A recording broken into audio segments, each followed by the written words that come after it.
चीनी, जिस गन्ने से गुड़ इतना काला होता है उसकी चीनी इतनी सफेद कैसे हो गई? केमिकल्स उसमें डाले जाते हैं। और मैं एक चीनी मिल के अधिकारी जो मैनेजर है, मैं उनकी बात आपको बता रहा हूं। उन्होंने कहा कि मुझे लगभग 12 साल हो गए चीनी मिल में काम करते हुए, और जब से मैंने काम करना शुरू कर दिया चीनी मिल में, तभी से मैंने घर में चीनी लाना ही बंद कर दिया।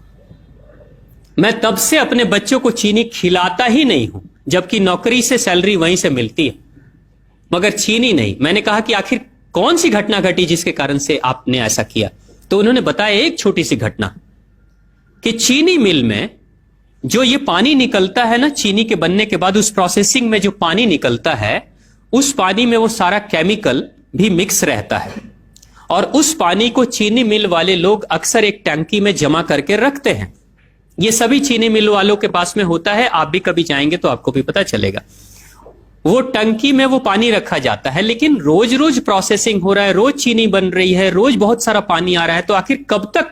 एक टंकी की क्षमता है ना, कितने दिनों तक वो टंकी खाली रहेगी? भर जाती है, भरेगी तो फिर क्या करेंगे? खाली करना है।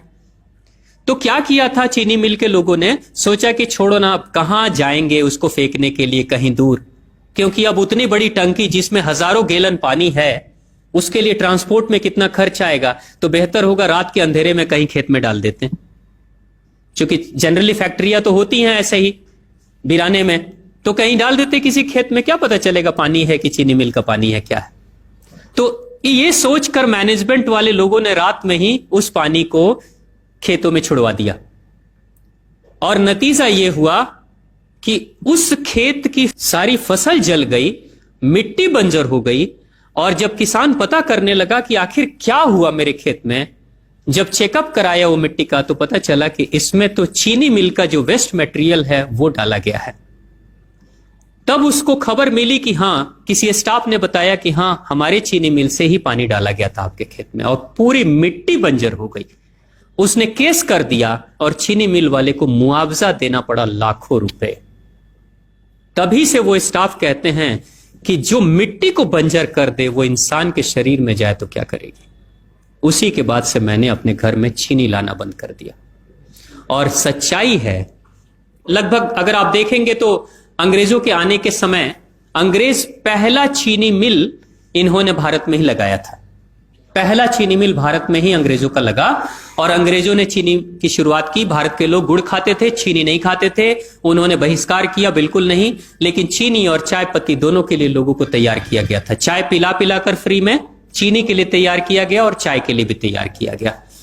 अंग्रेज ने जब से यह शुरू किया है, और पिछले 50 वर्षों से हमारे समाज में चीनी खाने का प्रचलन बहुत तेजी से बढ़ा है, और उसी समय से भारत के लोगों के बच्चों के शरीर में कैल्शियम की कमी होनी शुरू हो गई है। अगर कोई मां, अगर कोई बहन जो गर्भवती हो, गर्भकाल के दौरान अगर चीनी का सेवन अगर कोई बहन कर रही हो, तो चांसेस ज्यादा होते हैं गर्भपात होने के।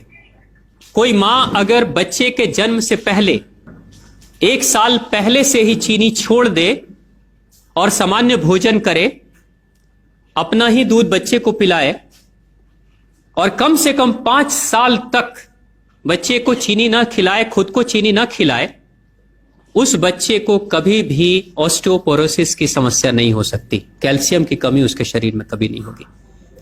चीनी जब जाती है आपके शरीर में, तो बाहर जब निकलती है तो अकेले नहीं निकलती, कैल्शियम लेकर निकलती है। चीनी कैल्शियम लेकर निकलती है, हड्डियों को गलाकर निकलती है।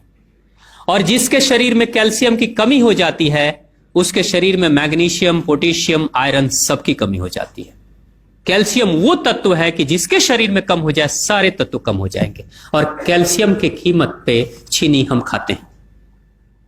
भारत, पाकिस्तान, बांग्लादेश, नेपाल, ऐसे कुछ देशों के अलावा दुनिया के बहुत सारे ऐसे राष्ट्र हैं जहां चीनी का इस्तेमाल ही नहीं होता। आज भी चीनी खाते नहीं, बहुत सारे देश नहीं खाते बिल्कुल।